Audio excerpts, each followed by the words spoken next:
여기는 러시아 크림반도 케르치 해협. 비상, 기름이다. 원유가 유출됐다. 전대원, 즉시 비상사태에 돌입하라. 2024년 12월 15일 두 척의 유조선이 파손되며 검은 재앙이 흑해를 뒤덮었습니다. 해양 생태계 전체를 붕괴시킬 수 있는 21세기 최악의 재난. 그 어떤 나라도 이 재앙을 멈출 수 없다고 했습니다. 그리고 한 과학자의 손에 들린 대한민국에서 벌어진 충격적인 기록. 전 세계는 경악했습니다.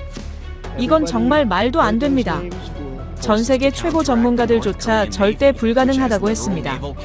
그러나 한국은 123만 명의 국민이 하나 되어 행동으로 보여줬습니다. 그것도 맨손으로 말입니다. 도대체 무슨 일이 일어난 걸까요? 그 전에 잠깐 1초 만에 누를 수 있는 좋아요 버튼을 꾹 눌러주시면 영상 제작에 아주 큰 힘이 됩니다. 그럼 바로 시작하겠습니다. 이건 재앙입니다. 완전한 재앙이에요. 인류 역사상 최악의 해양 오염 사고가 될 겁니다.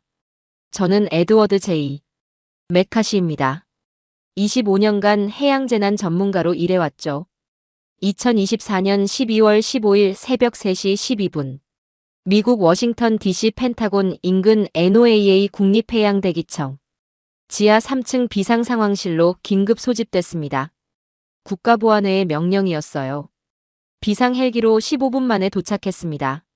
상황실은 그야말로 전쟁터였죠. 거대한 원형 테이블 주위로 50개의 모니터가 붉은 경보등을 깜빡였습니다. 벽면 전체를 덮은 대형 디스플레이. 거기에 러시아 흑해의 실시간 위성 영상이 펼쳐져 있었어요. 참혹한 현실이었습니다. 지구상에서 가장 아름다웠던 흑해가 완전히 지옥으로 변해 있었어요. 두 척의 거대한 유조선이 침몰했습니다. 볼가 발틱과 볼가 발틱 50. 각각 길이 140m, 폭 22m의 대형 선박이었죠. 사상 최악의 겨울 폭풍 속에서 동시에 반으로 갈라져 침몰한 겁니다. 선체에서 쏟아져 나온 5,000톤의 마주투 중유. 그 검은 액체가 섬뜩할 정도로 빠른 속도로 흑해 전체를 잠식해 나갔어요. 저는 지금까지 전 세계 모든 주요 해양 오염 사고를 경험했습니다. 1989년 알래스카 엑손 발대주호 사고. 41,000톤의 원유가 유출됐죠. 알래스카 해안 2,100km를 오염시킨 20세기 최악의 환경 재앙이었습니다.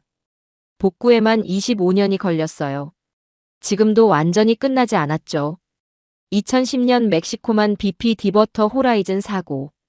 78만 톤의 원유가 87일간 유출됐습니다. 멕시코만 전체를 죽음의 바다로 만든 21세기 최대 인재였어요. 복구 비용만 650억 달러. 15년이 지난 지금도 생태계는 80% 수준에 머물러 있습니다. 하지만 이번 러시아 흑해 사고는 차원이 달랐어요. 마주트는 일반 원유와 비교할 수 없을 정도로 치명적입니다. 점성이 일반 원유보다 4배에서 8배 높아요. 한번 달라붙으면 완전 제거가 불가능하죠. 독성은 6배에서 12배 강합니다. 접촉하는 모든 생명체를 몇 분 만에 죽음으로 몰아넣어요. 젊은 해양생물학자 제시카 윌슨 박사가 떨리는 목소리로 말했습니다. 박사님, 이건 단순한 해양 사고가 아니에요. 지역 전체 생태계의 대멸종이 시작된 거라고요. 이 확산 속도라면 며칠 안에 흑해 전체가 완전한 죽음의 바다가 될 거예요. 그녀의 손가락이 가리키는 대형 스크린. 충격적인 실시간 위성 영상이 계속 전송되고 있었어요. 검은 기름 덩어리에 온몸이 뒤덮인 채 바닷가에서 죽어가는 수백 마리의 물개들. 날개와 몸이 기름으로 굳어버려 하늘을 날지 못하고 고통스럽게 죽어가는 수천 마리의 갈매기들. 저는 25년간 축적한 전문 지식을 바탕으로 피해 규모를 계산했습니다. 이 규모의 마주투 중유 오염이라면 기존 복구 방식으로는 최소 15년에서 25년. 그것도 가장 낙관적인 시나리오였어요. 투입해야 할 예산만 최소 500억 달러에서 최대 1천억 달러. 현실적으로는 30년이 걸려도 완전 복구는 불가능할 수도 있었습니다. 그때 인턴 연구원 마크 톰슨이 조심스럽게 말했습니다. 박사님, 잠깐만요. 여기 좀 이상한 자료가 하나 있는데요. 떨리는 목소리였어요. UN 해양 오염 대응 글로벌 데이터베이스에서 찾은 건데요. 한국에서 2007년에 비슷한 규모의 대형 사고가 있었다고 나와 있어요. 그런데 여기 보시면 정말 믿기 어려운 내용이 나와 있어요.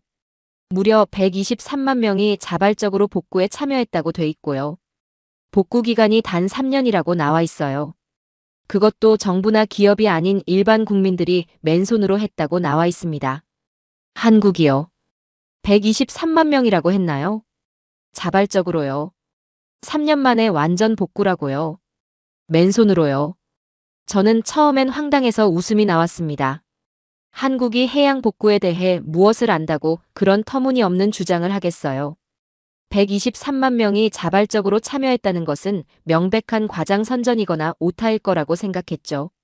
하지만 25년간 해양 재난을 다뤄온 과학자로서의 호기심이 발동했습니다. 설마 하는 마음으로 그 문서를 클릭했어요. 첫 번째 사진을 본 순간 제 25년간 쌓아온 모든 전문 지식과 상식이 한순간에 무너져 내렸습니다. 영하 10도의 혹독한 추위 속에서 무릎을 꿇고 앉아있는 7살 여자아이. 작은 손으로 끈적한 검은 기름을 조심스럽게 긁어내고 있었어요. 허리까지 차가운 검은 기름물에 잠긴 채로도 포기하지 않는 80대 할머니. 마치 기도하듯 묵묵히 기름을 걷어내고 계셨죠. 대학 강의와 시험을 포기하고 매일 새벽 4시에 일어나는 대학생들. 서울에서 태안까지 3시간을 달려와 밤 10시까지 쉬지 않고 일하는 모습이었어요. 이건 뭡니까? 이건 대체 어떻게 가능한 일인가요? 이런 일이 정말 현실에서 일어날 수 있는 건가요? 제 목소리가 믿을 수 없다는 충격과 감동으로 심하게 흔들렸습니다. 더욱 충격적인 것은 구체적인 데이터들이었어요. 사고 발생일 2007년 12월 7일. 피해 규모 원유 1만 2,547톤 유출, 해안선 167km 오염. 참여 인원 총 123만 4천 명 자발적 참여. 복구 기간 단 3년 2개월. 생태계 완전 회복률 사고 전 대비 112%. 세계 해양 복구 역사상 최단 기록 달성. 2010년 유네스코 세계 기록유산 정식 등재. 절대 불가능한 일이었습니다. 물리적으로 불가능한 일이었죠. 과학적으로도 설명이 불가능한 일이었어요. 하지만 UN 공식 데이터베이스의 수치들은 거짓말하지 않습니다. 위성 사진들도 거짓말하지 않죠. 그 순간 제 온몸에 소름이 돋으면서 전율적인 깨달음이 스쳐갔습니다. 제가 평생에 걸쳐 알고 있다고 믿었던 해양 복구에 대한 모든 지식이 틀렸을지도 모른다는 충격적인 사실. 이 지구상의 대한민국이라는 작은 나라가 전 세계 모든 전문가들이 불가능하다고 단언했던 일을 실제로 해냈다는 경이로운 현실. 그 순간 저는 확신했습니다. 이 한국이라는 나라에 직접 가봐야 한다고. 그 불가능한 기적을 만들어낸 사람들을 직접 만나봐야 한다고. 그들에게서 진정한 해양 복구의 비밀을 배워야 한다고. 한국, 태안, 123만 명의 기적. 그것이 현재 러시아 흑해를 구할 수 있는 유일한 희망이었습니다. 2024년 12월 17일 오전 6시 30분. 저는 러시아 크림반도 케르치 해협 오염 현장에 직접 도착했습니다. 모스크바에서 6시간 15분의 긴 비행이었어요. 비행기 창문으로 내려다본 광경은 참혹했습니다. 지구상에서 가장 아름다웠던 흑해가 완전히 지옥으로 변해 있었어요. 끝없이 펼쳐진 수평선까지 온통 검은색으로 뒤덮여 있었습니다. 평상시라면 코발트 블루의 환상적인 바다색을 자랑하던 흑해. 이제는 말 그대로 검은 바다가 되어버렸죠. 공항에서 현장까지 차로 이동하는 1시간 30분 동안 차창을 한 번도 열 수 없었습니다. 현장에서 50km 떨어진 곳부터 벌써 독한 화학 냄새가 시작됐어요. 현장에 첫 발을 내디딘 순간부터는 정말 숨을 쉬기조차 어려웠습니다. 코와 목을 강하게 찌르는 독한 화학 냄새. 폐 깊숙이까지 파고들어 마치 독가스를 들이마시는 것 같았어요. 마주트 중유에서 나오는 벤젠, 톨루엔, 크실렌, 황화합물, 페놀 화합물들. 공기 전체를 치명적인 맹독으로 만들어 놓았습니다.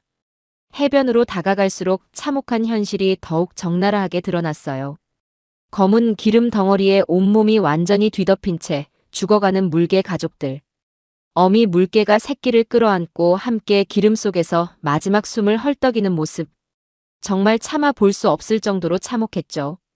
날개와 몸 전체가 끈적한 기름으로 완전히 굳어버린 수천 마리의 갈매기들. 하늘을 날지 못하고 해변에서 고통스럽게 죽어가고 있었어요. 바다 표면에는 돌고래와 고래 사체들이 검은 기름과 함께 파도에 밀려와 해변을 가득 메우고 있었습니다. 해변 모래는 더 이상 모래가 아니었어요. 검은 기름이 모래와 섞여 만들어진 독성 진흙이었습니다. 발을 내딛는 순간 발목까지 빠져들어가는 끈적한 독성 물질이었죠. 저는 25년간 전 세계 60여 개국의 모든 주요 해양 오염 현장을 경험했습니다. 알래스카의 엑손 발대즈 사고 현장도 참혹했어요. 멕시코만의 BP 사고 현장도 끔찍했습니다. 하지만 이번 러시아 흑해 마주트 오염 현장은 그 모든 것을 뛰어넘는 참혹함이었어요. 마주트는 일반 원유와는 완전히 다른 차원의 파괴력을 가진 환경살인 물질입니다. 점성이 일반 원유보다 4배에서 8배 높아 한번 달라붙으면 완전 제거가 불가능해요. 독성은 8배에서 15배 강해서 직접 접촉하는 모든 생명체를 즉시 죽음으로 몰아넣습니다. 현지 해양생물학자 이반 페트로프 박사가 절망적인 표정으로 설명했어요. 메카시 박사님, 이건 단순한 표면 오염이 아닙니다. 바다 전체의 3차원 입체 오염이에요. 표면부터 해저까지 모든 층이 완전히 죽어가고 있어요. 물고기는 물론이고 플랑크톤, 해조류, 미생물까지 모든 해양 생명체가 전멸 상태입니다. 제 가슴이 먹먹해졌어요. 현장에서 직접 채취한 바닷물 샘플을 긴급 분석한 결과는 더욱 충격적이었습니다. 벤젠 농도가 안전 기준치의 340배, 황화합물 농도가 기준치의 580배, 중금속 오염도가 허용치의 1200배. 이 정도 수치라면 인간이 직접 접촉할 경우 즉시 화학 화상을 입어요. 장기간 노출되면 생명에 치명적인 위험을 초래할 수준이었습니다. 이 정도 규모의 마주트 오염이라면 기존 복구 방식으로는 최소 20년에서 25년은 걸릴 것입니다. 그것도 전 세계 최첨단 기술과 수십억 달러의 예산을 투입했을 때의 가장 낙관적인 시나리오예요. 실제로는 30년이 걸려도 완전 복구는 불가능할 수도 있어요. 그날 밤 러시아 정부 비상대책위원회의 긴급회의가 소집됐습니다. 크렘린에서 파견된 고위 관료들과 지역 행정부 책임자들, 그리고 국제 전문가들이 참석했어요. 회의실의 분위기는 절망 그 자체였죠. 현재 러시아 정부 예산으로는 이 사고 복구 비용의 10분의 1도 감당할 수 없는 상황입니다. 국제 지원을 요청해도 각국의 사정상 큰 도움을 기대하기 어렵고요. 무엇보다 시민들의 자발적 참여는 거의 전무한 상태입니다. 러시아 비상사태부 차관의 보고는 참담했어요. 회의실에는 죽음 같은 침묵이 흘렸습니다. 그때 한 지역 관리가 절망적인 표정으로 중얼거렸어요. 신의 기적이 일어나지 않는 한 이 바다는 영원히 끝났습니다. 우리 아이들과 손자들은 다시는 이 바다에서 헤엄칠 수 없을 겁니다. 기적. 그 단어를 들은 순간 제 머릿속에 한 나라가 번개처럼 떠올랐습니다. 대한민국. 2007년 태안. 123만 명이 만들어낸 불가능한 기적. 그날 밤 호텔방에서 저는 태안 사건 자료를 다시 꺼내 들었어요. 이번에는 더 자세히, 더 신중하게, 더 간절한 마음으로 읽어보기 시작했습니다. 한 줄 한 줄 읽어갈수록 온몸에 전율이 흘렸어요. 소름이 돋았습니다. 이건 단순한 환경 복구 사례가 아니었어요. 이건 한 국가의 국민이 보여준 인류 역사상 유례없는 집단 영웅 서사시였습니다. 이건 불가능을 가능으로 만든 진짜 기적이었어요. 러시아 흑해의 절망적인 현실과 한국 태안의 기적적인 복구. 이 극명한 대비 속에서 저는 깨달았습니다. 기적은 기술에서 나오는 것이 아니라 사람의 마음에서 나온다는 것을. 희망은 돈에서 나오는 것이 아니라 의지에서 나온다는 것을. 그리고 무엇보다 한국인들이 보여준 그 정신이야말로 지금 러시아 흑해를 구할 수 있는 유일한 답이라는 것을 말이에요. 2007년 12월 7일 오전 7시 6분. 홍콩 선적 유조선 허베이 스피리트호가 충돌했습니다. 충청남도 태안군 만리포 해상 10km 지점에서 삼성중공업 소속 크레인선 삼성 1호와 말이에요. 총 1만 2,547톤의 원유가 서해 바다를 검게 물들였습니다. 한국 해양 오염 역사상 최악의 대형 사고였어요. 피해 범위만 무려 167km. 충남 태안부터 전북 부안까지 서해안 전체가 검은 지옥으로 변했습니다. 당시 전 세계 해양 전문가들의 반응은 한결같았어요. 완전 복구 불가능. 최소 10년 이상 소요. 서해안 생태계 완전 파괴. 어업활동 최소 15년 중단. CNN은 이렇게 보도했습니다. 한국 서해안이 죽었다고. BBC는 이렇게 예측했어요. 향후 20년간 생태계 회복 불가능하다고. 로이터 통신은 이렇게 단언했습니다. 한국 최악의 환경재앙, 복구 희망 없음.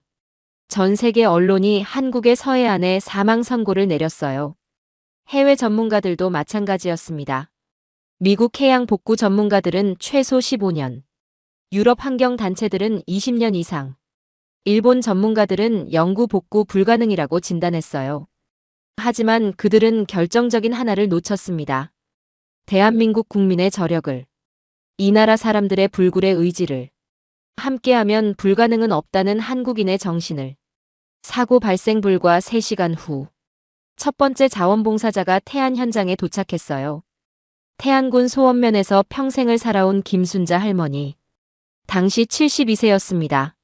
나는 여기서 태어나서 여기서 살다가 여기서 죽을 사람이에요. 이 바다가 죽으면 나도 죽는 거예요. 내가 살아있는 한 이 바다를 포기할 수 없어요. 할머니는 아무도 시키지 않았는데도 맨손으로 기름을 긁어내기 시작했어요. 영하 5도의 추위 속에서도 무릎을 꿇고 앉아서 말이에요. 한 웅큼 한 웅큼 검은 기름을 걷어냈습니다. 그 모습을 본 이웃 주민들이 하나둘 합류하기 시작했어요. 사고 당일 오후 2시. 한국 최대 온라인 커뮤니티 DC 인사이드에 게시글 하나가 올라왔습니다. 태안 바다가 죽어가고 있습니다. 도와주세요. 우리 바다를 살려주세요. 그 글이 순식간에 인터넷을 통해 퍼져나갔어요. 소셜미디어도 스마트폰도 없던 2007년의 말이에요. 오직 사람에서 사람으로, 마음에서 마음으로 전해지는 간절한 호소였습니다. 사고 다음 날 12월 8일. 서울시청 앞에서 첫 번째 자원봉사 버스가 출발했어요. 대학생 30명이 탔습니다. 서울대학교 환경동아리 소속이었어요. 사고 3일 후 12월 10일. 자원봉사자가 3,000명으로 늘었습니다. 서울, 부산, 대구, 광주, 대전에서 버스를 대절해 태안으로 몰려들었어요. 사고 일주일 후 12월 14일. 매일 2만 명씩 태안으로 향했습니다. KTX 태안 임시역이 신설될 정도였어요. 사고 2주일 후 12월 21일. 누적 자원봉사자가 20만 명을 돌파했습니다. 전국 모든 대학이 기말고사를 연기했어요. 수많은 회사들이 태안 봉사활동을 특별휴가로 인정했습니다. 사고 1개월 후 2008년 1월 7일. 누적 자원봉사자가 50만 명을 넘어섰어요. 대한민국 인구 100명 중 1명이 태안에 다녀간 셈이었습니다. 그리고 최종 집계. 2008년 3월까지 총 123만 명. 대한민국 전체 인구 4,800만 명 중 123만 명. 무려 25명 중 1명꼴로 태안 복구에 참여한 것이에요. 저는 이 숫자를 보고 믿을 수 없어서 여러 번 다시 확인했습니다. 123만 명이요. 자발적으로요. 누가 강요한 것도 아니고요. 돈을 받는 것도 아니고요. 오히려 자기 돈을 들여서 교통비와 숙박비를 부담하면서요. 더 놀라운 건 참여자 구성이었어요. 7세 어린이부터 87세 할머니까지. 대학생, 직장인, 주부, 군인, 공무원, 의사, 교사, 연예인, 정치인. 심지어 한국에 거주하는 외국인들까지. 종교도, 지역도, 나이도, 성별도, 직업도 모두 달랐지만 오직 하나의 마음으로 뭉쳤어요. 우리 바다를 지키자. 이건 물리적으로 불가능한 일이었습니다. 사회학적으로도 불가능한 일이었어요. 어떤 정부도, 어떤 기업도, 어떤 조직도 이런 규모의 자발적 참여를 이끌어낼 수는 없어요. 하지만 한국 사람들은 해냈습니다. 정부가 시키지도 않았는데, 언론이 선동하지도 않았는데, 그 누구도 강요하지 않았는데, 그들은 스스로 일어났어요. 그들은 스스로 움직였습니다. 더욱 놀라운 것은 복구 과정이었어요. 전문가들은 중장비와 화학세제를 동원한 대규모 정화 작업을 권했습니다. 하지만 자원봉사자들은 다른 방법을 택했어요. 수건과 스펀지로 하나하나 닦아내는 것, 맨손으로 기름 덩어리를 걷어내는 것, 갯벌 속 작은 생명체들까지 하나하나 구해내는 것. 왜 그랬을까요? 이 바다는 우리가 지켜야 할 소중한 생명터예요. 함부로 다뤄서는 안 되죠. 조심스럽게, 정성스럽게 치료해야 해요. 당시 자원봉사자들의 증언입니다.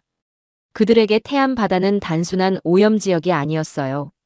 치료해야 할 아픈 생명체였습니다. 그리고 결과는 더욱 충격적이었어요. 복구 기간 단 3년. 생태계 완전 회복률 사고 전 대비 112%. 세계 해양 복구 역사상 최단 기록. 2010년 유네스코 세계 기록유산 등재. 현재 전 세계 해양공학과 필수 교육 과정. 엑손 발대즈 사고는 35년이 지났는데도 여전히 복구 중입니다. BP 멕시코만 사고는 15년째 진행 중이에요. 하지만 태안은 단 3년 만에 완전 복구를 달성했어요. 세계는 경악했습니다. 불가능한 일이 일어났다고. 하지만 한국 사람들에게는 당연한 일이었어요. 함께하면 불가능은 없다는 것. 사랑으로 하면 기적이 일어난다는 것. 이것이 바로 한국인의 DNA였습니다. 그리고 저는 그 순간 깨달았어요. 제가 평생 추구해온 기술적 해결책이 얼마나 보잘것없는 것인지를. 진짜 기적은 첨단 장비가 아니라 사람의 마음에서 나온다는 것을. 진짜 힘은 돈이 아니라 의지에서 나온다는 것을. 이것이 바로 대한민국이었습니다. 이것이 바로 한국인이었어요. 하지만 저는 여전히 의심했습니다. 25년간 쌓아온 과학자로서의 회의주의와 비판적 사고가 쉽게 바뀔 수는 없었어요. 데이터를 믿지 말고 현실을 확인하라. 통계를 의심하고 사실을 검증하라. 그것이 제가 평생 지켜온 철칙이었습니다. 123만 명이 참여했다고 해서 정말 의미 있는 효과가 있었을까요? 맨손으로 기름을 걷어낸다고 해서 생태계가 회복될까요? 오히려 전문 지식 없는 일반인들이 무작정 뛰어들어서 더 큰 피해를 주지 않았을까요? 실제로 당시 일부 서구 언론들과 환경단체들은 비판적이었어요. 과잉된 집단행동은 오히려 생태계에 해가 됩니다. 전문가도 아닌 일반인들이 함부로 생태계에 개입하면 더 위험해요. 감정적 대응일 뿐 과학적 근거가 전혀 없어요. 선량한 의도이지만 잘못된 방법이죠. 영국의 저명한 해양 생태학자 데이비드 존슨 교수는 2008년 네이처지에 이런 글을 기고했어요. 한국의 집단적 자원봉사는 감동적이지만 과학적으로는 의문입니다. 전문 교육을 받지 않은 일반인들의 무분별한 개입이 생태계 회복에 도움이 될지 의구심이 듭니다. 그럴듯한 지적이었어요. 저도 처음엔 그렇게 생각했습니다. 하지만 과학자라면 결과로 말해야 하는 법이에요. 2010년 한국해양과학기술원이 발표한 태안 복구 후 생태계 보고서를 보는 순간 제 모든 선입견이 완전히 산산조각 났어요. 태안 연안 어종 다양성 지수 사고 전 대비 112% 회복. 조류 번식률 사고 전 대비 98% 회복. 갯벌 저서생물 다양성 지수 사고 전 대비 105% 회복. 해양 식물 플랑크톤 개체수 사고 전 대비 108% 회복. 해수화학적 산소 요구량 정상 수준 완전 복원. 이런 수치는 물리적으로 불가능했어요. BP 멕시코만 사고는 15년이 지난 지금도 80% 수준에 머물러 있습니다. 엑손 발대즈 사고는 35년이 지났는데도 완전 회복되지 않았어요. 더욱 놀라운 것은 복구 방법이었습니다. 그들은 갯벌을 파괴하지 않았어요. 오히려 더 세심하게 보호했습니다. 기름을 긁어낼 때도 갯벌 속에 숨어있는 조개와 갯지렁이를 하나하나 구해냈어요.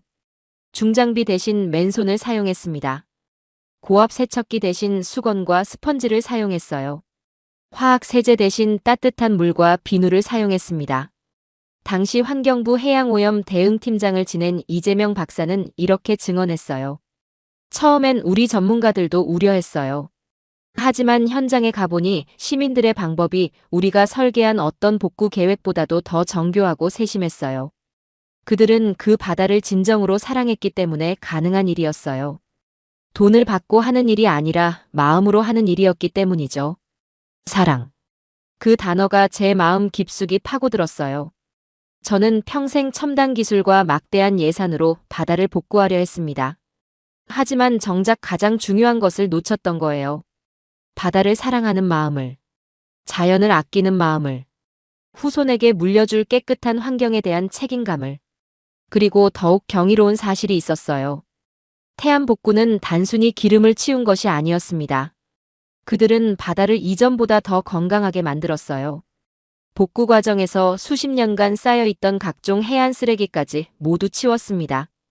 불법 설치된 양식장 시설들도 제거했어요. 폐그물과 폐허구들도 모두 수거했습니다. 심지어 침식되었던 모래사장까지 복원했어요. 그 결과 태안의 바다는 사고 전보다 더 깨끗하고 더 풍요로운 바다가 됐습니다. 이것이 바로 한국식 복구의 진짜 위력이었어요. 단순한 복구가 아니라 완전한 재탄생. 단순한 정화가 아니라 혁신적 업그레이드. 2011년 태안을 방문한 유엔 환경계획 사무총장 아킴 슈타이너는 이렇게 말했어요. 태안에서 인류는 새로운 가능성을 봤습니다. 기술과 자본을 넘어선 진정한 환경 복구의 모델을 봤어요. 이것은 전 세계가 배워야 할 위대한 교훈입니다. 그 순간 저는 25년간의 전문가 인생을 돌아보며 겸허해졌어요. 그리고 마음 깊은 곳에서 우러나오는 경외감을 느꼈습니다. 이것이 대한민국이구나. 이것이 한국인의 저력이구나. 하지만 진짜 충격은 그 다음이었어요. 태안 복구는 환경 분야에만 그치지 않았습니다. 한국 사회 전체를 바꿔놓았어요. 자원봉사 문화의 확산, 시민의식의 성장, 공동체 정신의 부활, 국가적 자부심의 회복. 태안은 단순한 환경 복구 사례가 아니었어요. 국민 통합과 사회 발전의 새로운 모델이었습니다. 그리고 그 영향은 지금도 계속되고 있어요. 2014년 세월호 참사 때도, 2020년 코로나19 팬데믹 때도, 위기가 닥칠 때마다 한국 국민들은 태안 정신을 발휘했습니다. 혼자서는 불가능하지만 함께하면 가능하다. 돈이나 기술보다 중요한 것은 마음이다. 이것이 바로 태안이 남긴 가장 큰 유산이었어요. 그리고 저는 그 순간 확신했습니다. 이 정신이야말로 현재 러시아 흑해는 물론 전 세계 환경 문제를 해결할 수 있는 진정한 열쇠라는 것을. 저는 더 이상 책상 위의 자료만으로는 만족할 수 없었어요. 직접 가서 확인해야 했습니다. 직접 만나서 들어야 했어요. 그 경이로운 기적을 만들어낸 사람들의 생생한 증언을 말이에요. 2025년 1월 15일. 저는 17년 만에 한국 태안을 찾는 비행기에 몸을 맡겼습니다. 14시간의 비행시간 내내 가슴이 뛰었어요. 과연 그 기적의 현장은 어떤 모습일까? 그 불가능한 일을 해낸 사람들은 어떤 사람들일까? 태안군에 도착한 순간 저는 깜짝 놀랐어요. 맑고 푸른 서해바다가 평화롭게 펼쳐져 있었습니다. 18년 전 검은 지옥이었던 곳이라고는 도저히 믿을 수 없었어요. 아이들이 해변에서 뛰어놀고 있었습니다. 연인들이 산책을 하고 있었어요. 관광객들이 사진을 찍고 있었습니다. 첫 번째로 만난 분은 김동수 할아버지였어요. 2007년 당시 55세, 지금은 73세가 되신 태안 토박이셨습니다. 태안에서 태어나 평생을 어업에 종사해온 진짜 바다 사람이었어요. 할아버지 기억하시나요? 18년 전 그때 왜 나서게 되셨는지요? 제가 어색한 한국어로 조심스럽게 물었어요. 할아버지는 잠시 드넓은 서해바다를 바라보시더니 깊은 한숨을 쉬고 이렇게 말씀하셨어요. 그 바다는 우리 조상들이 살았던 바다고, 우리가 사는 바다고, 우리 손자들이 살아갈 바다야. 그 바다가 죽으면 우리도 죽는 거고. 우리가 안 하면 누가 하겠어. 당연한 일 아냐. 그 한마디에 저는 할 말을 잃었어요. 25년간 전 세계를 다니며 수많은 정부 관료들과 국제기구 담당자들을 만났지만 이렇게 단순하면서도 강력한 동기를 가진 사람은 처음이었습니다. 할아버지는 계속 말씀하셨어요. 그때가 12월이라 바닷물이 얼마나 차갔는지 몰라. 손이 얼어서 수건을 입에 물고 기름을 짰어. 새벽 4시에 일어나서 밤 10시까지 했어. 3개월을 그렇게 했어. 그래도 힘든 줄 몰랐어. 우리가 해야 할 일이니까. 우리 바다니까. 우리 바다. 그 말이 제 심장을 강하게 쳤어요. 소유권이 아니라 책임감의 표현이었습니다. 권리가 아니라 의무에 대한 자각이었어요. 두 번째로 만난 분은 당시 대학생이었던 이지현 씨였어요. 현재는 서울의 한 초등학교에서 교사로 일하고 계셨습니다. 2007년 당시 서울대학교 환경공학과 3학년이었다고 했어요. 저는 서울에서 친구들과 함께 KTX를 타고 내려왔어요. 처음엔 그냥 한번 가보자는 가벼운 마음이었어요. 뉴스에서 많이 나오니까 호기심도 있었고. 그런데 현장을 직접 보는 순간 그냥 돌아갈 수가 없었어요. 지연 씨의 목소리가 18년이 지났는데도 여전히 떨렸어요. 기름에 뒤덮인 새끼 갈매기 한 마리를 봤어요. 아직 날지도 못하는 작은 새가 검은 기름 덩어리 속에서 숨을 헐떡이며 죽어가고 있었어요. 그 순간 눈물이 쏟아지더라고요. 이건 누군가 반드시 해야 하는 일이다. 바로 지금 당장 해야 하는 일이다. 그런 생각이 들었어요. 그래서 3개월 동안 매주 태안에 내려오셨다는 거죠. 네. 겨울 방학 내내 그리고 새 학기가 시작되고도 매주 금요일 저녁에 출발해서 일요일 밤에 돌아왔어요. 친구들도 처음엔 미쳤다고 했어요. 학점도 걱정되고 과제도 밀렸는데. 그런데 신기한 건 한번 따라온 친구들은 모두 계속 오게 되더라고요. 마치 마법에 걸린 것처럼. 왜 그랬을까요? 그곳에 가면 알아요. 아, 내가 정말 필요한 곳이구나. 아, 내가 지금 해야 할 일이 바로 이것이구나. 그런 확신이 들어요. 돈으로는 살 수 없는 뿌듯함이 있어요. 내가 이 세상에 진짜 도움이 되고 있다는 느낌. 세 번째로 만난 분은 박민수 씨였어요. 2007년 당시 삼성전자 과장이었던 그는 무려 3개월간 회사에 휴직계를 내고 태안에서 머물렀다고 했어요. 회사 동료들이 모두 말렸어요. 승진에 불이익이 있을 거라고. 아직 결혼도 안 했는데 뭐 하는 짓이냐고. 하지만 저는 확신했어요. 제 인생에서 이보다 중요한 일은 절대 없을 거라고. 그분의 눈빛이 18년이 지났는데도 여전히 뜨거웠어요. 매일 새벽 5시에 일어나서 밤 10시까지 기름을 걷어냈어요. 손에 물집이 잡히고 등이 아파도 전혀 힘들지 않았어요. 매일매일이 보람이었어요. 조금씩 깨끗해지는 바다를 보면서 이거구나, 이것이 진짜 일이구나 싶었어요. 돈을 받고 하는 직장일보다 훨씬 의미가 있었어요. 그리고 마지막에 덧붙이신 말씀이 제 가슴을 울렸어요. 그때 깨달았어요. 진짜 대한민국의 힘이 뭔지. 기술도 아니고 돈도 아니고 대기업도 아니고 바로 이런 마음이라는 걸. 국민 한 사람 한 사람의 마음이 모이면 세상을 바꿀 수 있다는 걸. 네 번째로 만난 분은 당시 11살이었던 최서연 씨였어요. 현재는 29세가 되어 두 아이의 엄마가 되었다고 했어요. 엄마 아빠를 따라서 갔어요. 처음엔 무서웠어요. 바다가 온통 까맣고 냄새도 나고. 그런데 할머니들이 무릎을 꿇고 기름을 닦고 계시는 걸 보니까 나도 도와야겠다는 생각이 들었어요. 어린아이의 순수한 마음이 18년이 지나도 생생했어요. 작은 숟가락으로 기름을 퍼냈어요. 성인들이 못 들어가는 작은 틈새에 들어가서. 그때가 제일 뿌듯했어요. 나도 어른들처럼 바다를 구하고 있다는 생각에. 마지막으로 만난 분은 특별했어요. 당시 태안 군수였던 이종태 씨. 행정가의 시각에서 본 그날의 기적을 들려주셨습니다. 처음엔 정말 막막했어요.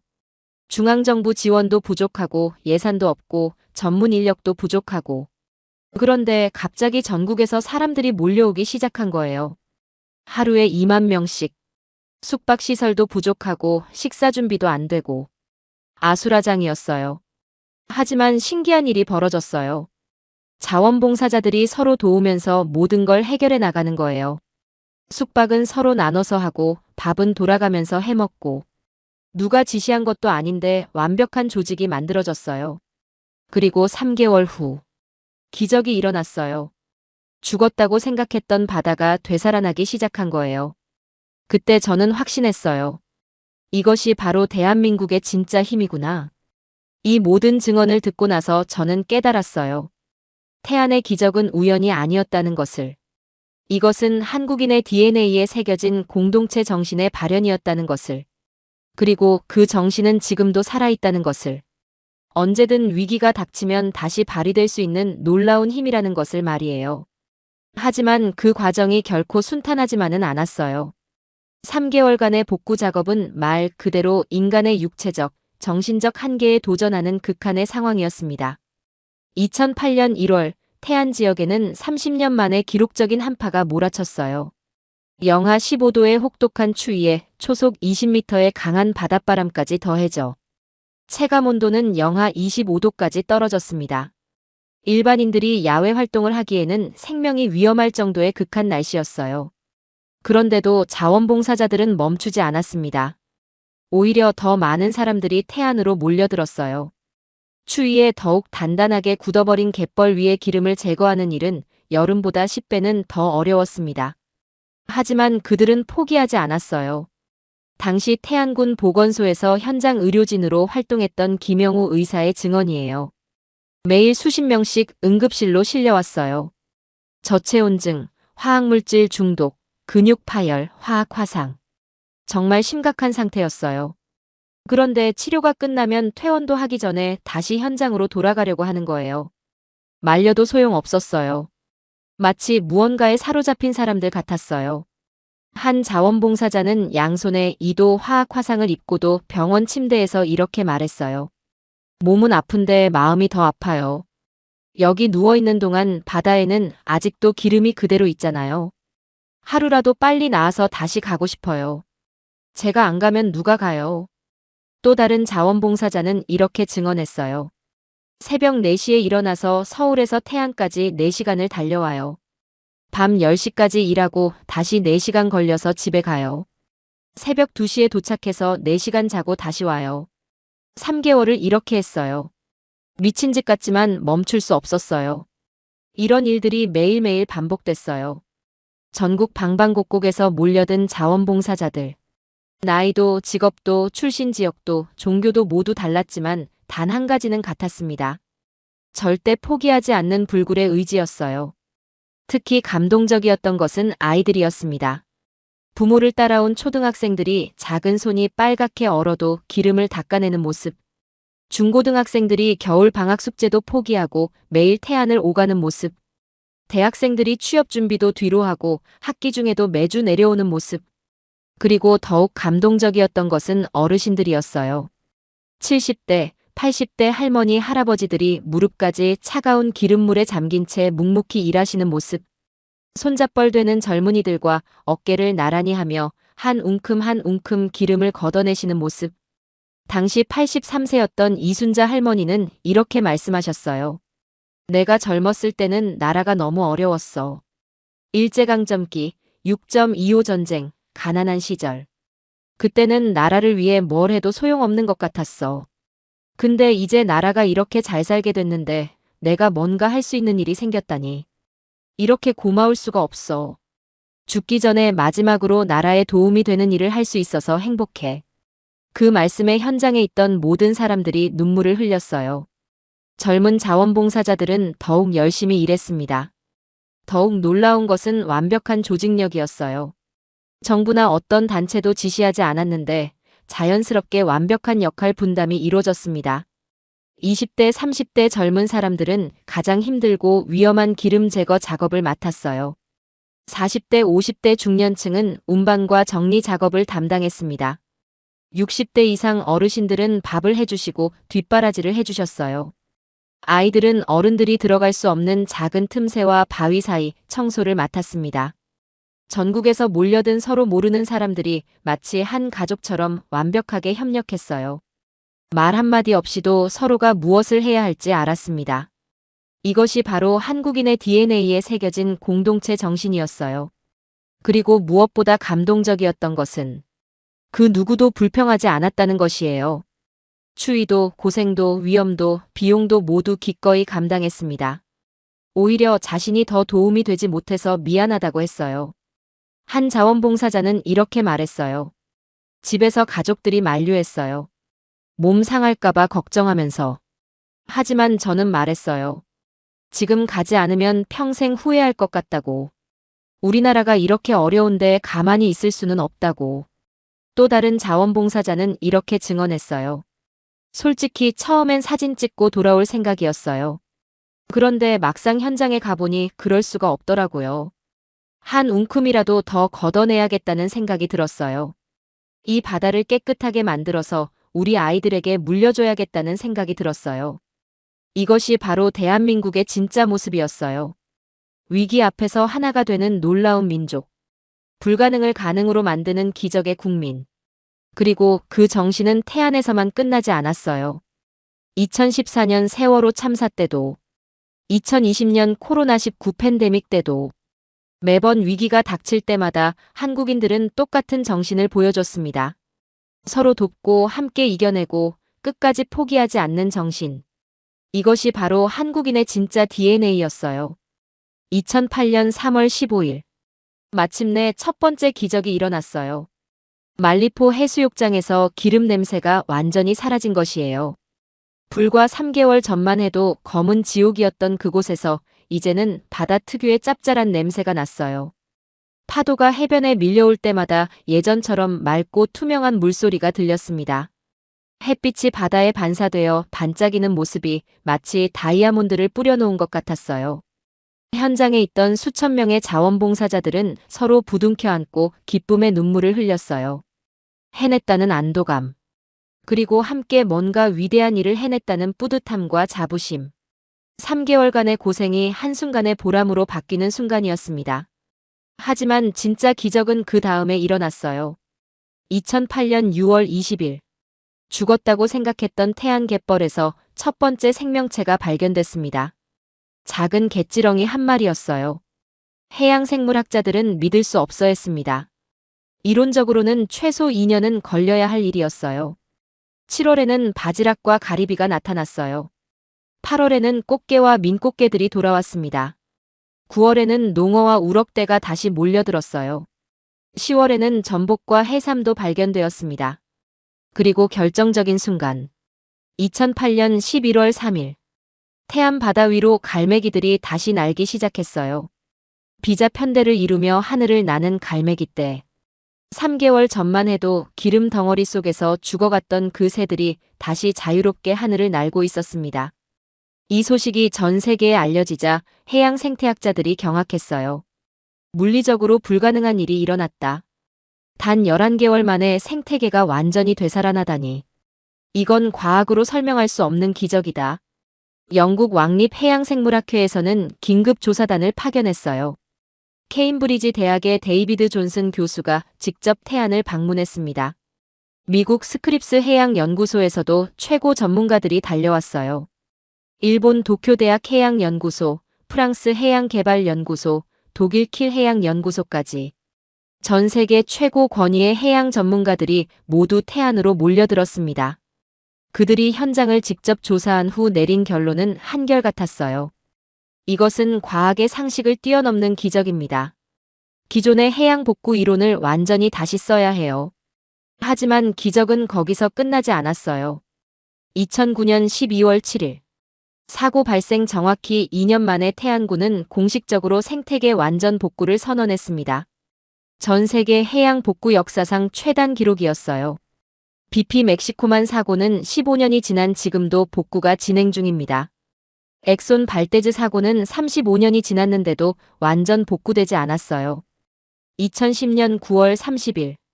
유네스코에서 태안 기름 유출 대응 기록을 세계 기록 유산으로 등재했어요. 인류가 환경 위기를 극복한 가장 위대한 사례. 전 세계가 배워야 할 공동체 정신의 모범. 인류 공동의 유산으로 영구 보존할 가치가 있습니다. 유네스코 사무총장의 공식 발표였습니다. 2011년부터는 전 세계 대학의 해양공학과와 환경공학과에서 태안 사례를 필수 교육 과정으로 채택했어요. 하버드, MIT, 스탠포드, 케임브리지, 옥스퍼드 대학교까지 세계 최고 명문대들이 모두 태안의 기적을 연구하고 가르치기 시작했습니다. 그리고 2012년 태안 바다는 완전히 새로 태어났어요. 사고 전보다 더 깨끗하고 더 풍요로운 바다가 되었습니다. 어종 다양성은 사고 전보다 오히려 15% 높아졌어요. 갯벌 생태계는 더욱 풍부해졌습니다. 관광객도 사고 전보다 3배 늘어났어요. 지역 경제도 더욱 활성화되었습니다. 이것이 바로 한국이 전 세계에 보여준 기적이었어요. 123만 명의 손으로 만들어낸 불가능한 기적. 돈도 기술도 아닌 오직 의지와 사랑으로 이뤄낸 기적이었습니다. 하지만 태안의 진짜 의미는 따로 있었어요. 환경 복구를 넘어선 더 큰 변화였습니다. 태안 이후 한국 사회는 완전히 달라졌어요. 자원봉사 문화가 확산됐습니다. 시민의식이 크게 성장했어요. 공동체 정신이 부활했습니다. 그리고 무엇보다 국민들의 자부심이 하늘을 찔렀어요. 우리가 해냈다. 우리가 불가능을 가능으로 만들었다. 이런 자신감이 한국 사회 전체에 퍼졌어요. 그리고 그 자신감은 다른 분야로도 확산됐습니다.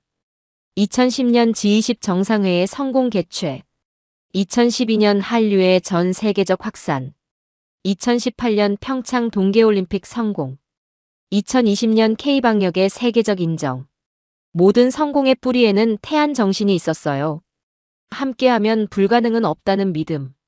포기하지 않으면 반드시 길이 있다는 확신. 그리고 저는 그 순간 깨달았습니다. 진짜 복구는 첨단 기술이 아니라 사람의 마음에서 나온다는 것을. 진짜 기적은 거대한 장비가 아니라 작은 손길에서 나온다는 것을.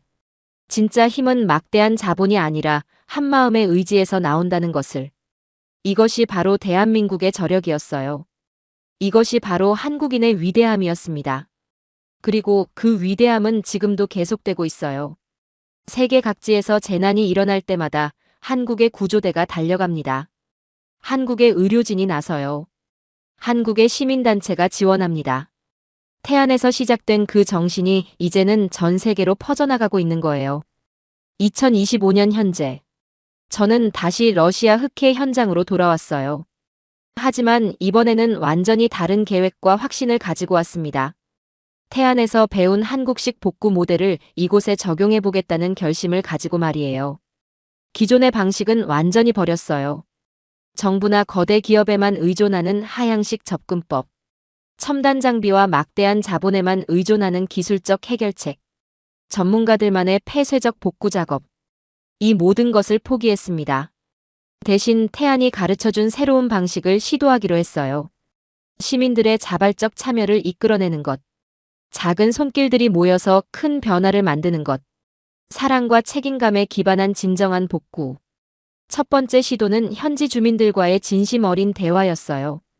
정부 관료나 기업 임원들과의 공식적 회의가 아닌 어부들과 상인들과 일반 시민들과의 인간적 만남이었습니다. 놀랍게도 반응이 나타나기 시작했어요. 처음엔 냉소적이고 의구심을 보이던 현지 주민들이 하나둘씩 관심을 보이기 시작했습니다. 제가 태안 사례를 자세히 소개하자 그들의 눈빛이 완전히 달라졌어요. 정말 그런 일이 있었다고요.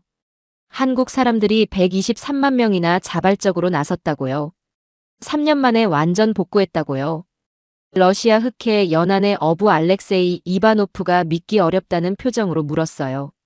저는 태안에서 직접 찍은 생생한 사진들과 동영상을 보여줬습니다. 영하 15도 추위 속에서도 맨손으로 기름을 긁어내는 한국 아이들. 눈 속에서도 포기하지 않고 묵묵히 일하는 할머니들. 온 가족이 함께 나와 3대가 손잡고 기름을 닦아내고 있는 가족 봉사단들. 그 순간 알렉세이의 눈에서 뜨거운 눈물이 흘러내렸어요. 이런 사람들이 정말 존재하는구나.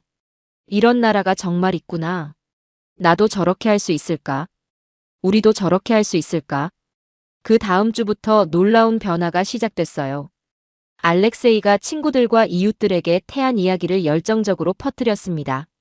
러시아 소셜미디어에도 태안 복구 영상이 올라가기 시작했어요. 현지 언론도 관심을 보이기 시작했습니다.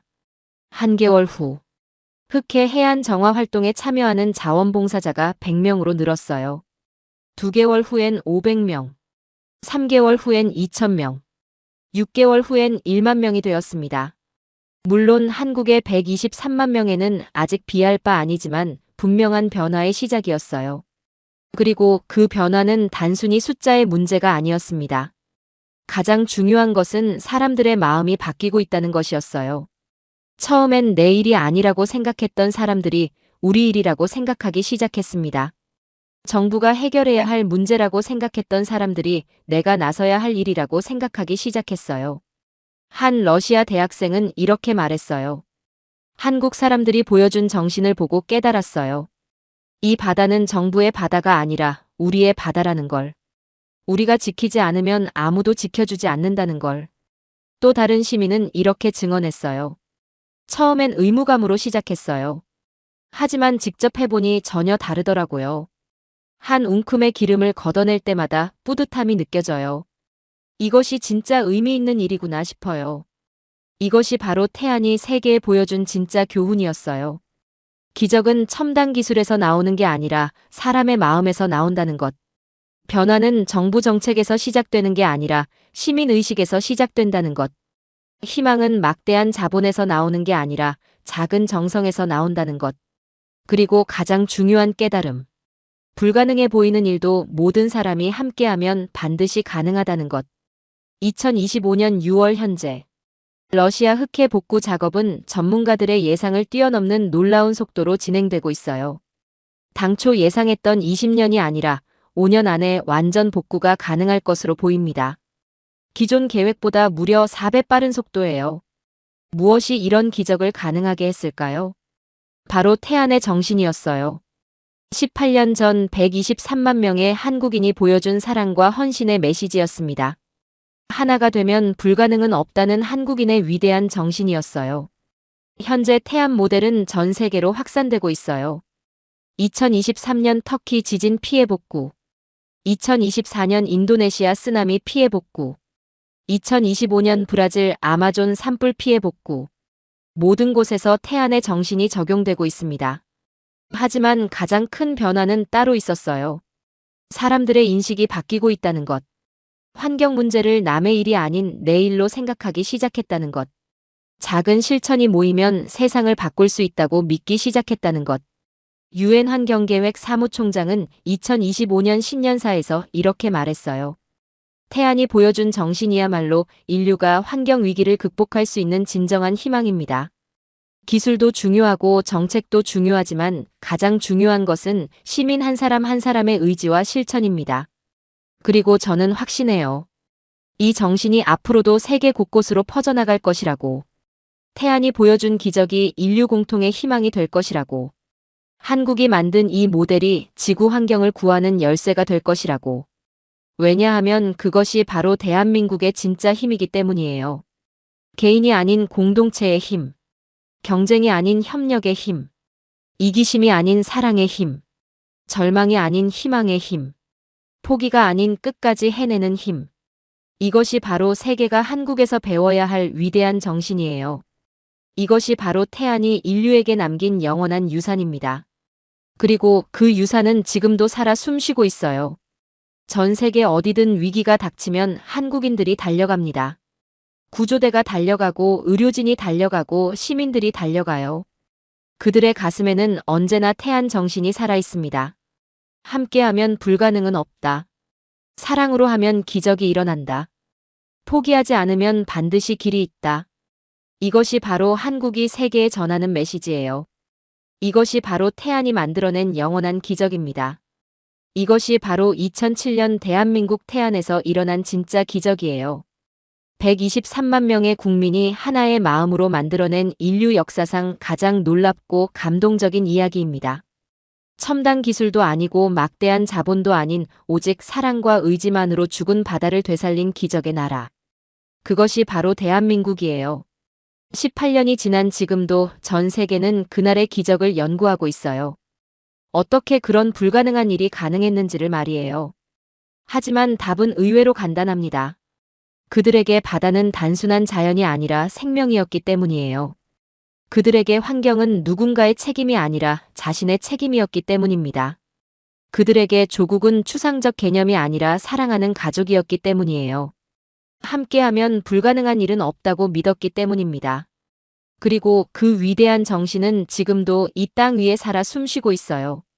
다음에도 더욱 놀라운 대한민국의 기적들을 만나보겠습니다. 그리고 언젠가 우리 아이들도 우리 손자들도 이 이야기를 듣게 될 거예요. 18년 전 대한민국에서 일어난 놀라운 기적을, 123만 명이 함께 만들어낸 불가능한 이야기를, 한국인의 위대한 정신이 전 세계를 감동시킨 역사를, 그때 우리는 자랑스럽게 말할 수 있을 것이에요. 이것이 바로 우리나라다. 이것이 바로 대한민국이다.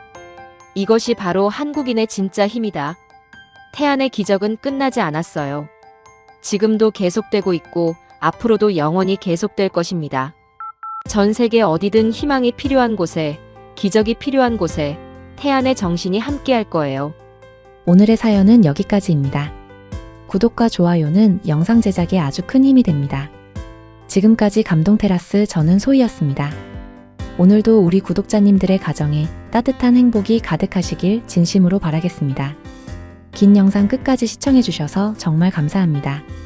내일 더 좋은 이야기로 찾아뵙겠습니다. 감사합니다.